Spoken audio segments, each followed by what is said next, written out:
மக்கள் கூட்டம் அதிகமாக வந்து வெற்றி இப்பவே கண்ணுக்கு தெரியுது. அந்த மாதிரி பேச்சு உரைகள் அது ரொம்ப மகிழ்ச்சி.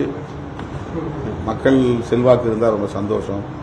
ஆனால் தேர்தல் நேரத்தில் மக்கள் எப்படி தீர்ப்பளிப்பார்கள் என்பதை அந்த நேரம் அந்த காலம் முடிவு செய்யும்.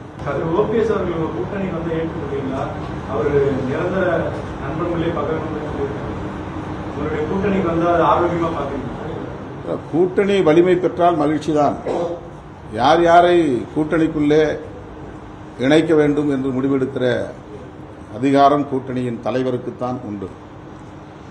எங்களை பொறுத்தவரையில் நாங்கள் ஏற்கனவே தெளிவுபடுத்தியிருக்கிறோம். சாதிய மதவாத சக்திகளை தவிர வெளிப்படையாக சாதியவாதத்தை பேசுகிற, வெளிப்படையாக மதவாதங்களை உயர்த்தி பிடிக்கிற அரசியல் கட்சிகளை தவிர மற்ற அனைத்தும் எங்களுக்கு தோழமை இயக்கங்கள் தான். அவர்களோடு எங்களால் இணைந்து பயணிக்க முடியும். ஆகவே ஓபிஎஸ் அல்லது தேமுதிக போன்ற தலைவர்கள், கட்சிகள் திமுக கூட்டணிக்கு வறுமையானால் அது எங்களுக்கு எந்த நெருக்கடியும் இல்லை, எந்த சிக்கலும் இல்லை. சார், ஏற்கனவே கூட்டணியில இடம் ஒதுக்குறதுல ரொம்ப சிக்கல் இருக்கு. நிறைய கட்சிகள் அழைப்பு விடுக்கிறீங்க. அது எப்படி இன்னும் சவாலா அமைஞ்சிடாத கூட்டணியில தொகுதி?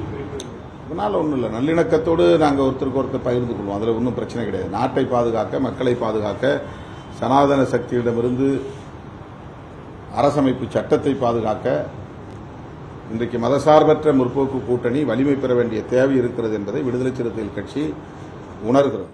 பிளே ஸ்டோர் மற்றும் ஆப் ஸ்டோரில் இருந்து பாலிமர் செயலியை QR கோடு மூலம் பதிவிறக்கம் செய்யுங்கள். செய்திகளை உடனுக்குடன் பெறுங்கள்.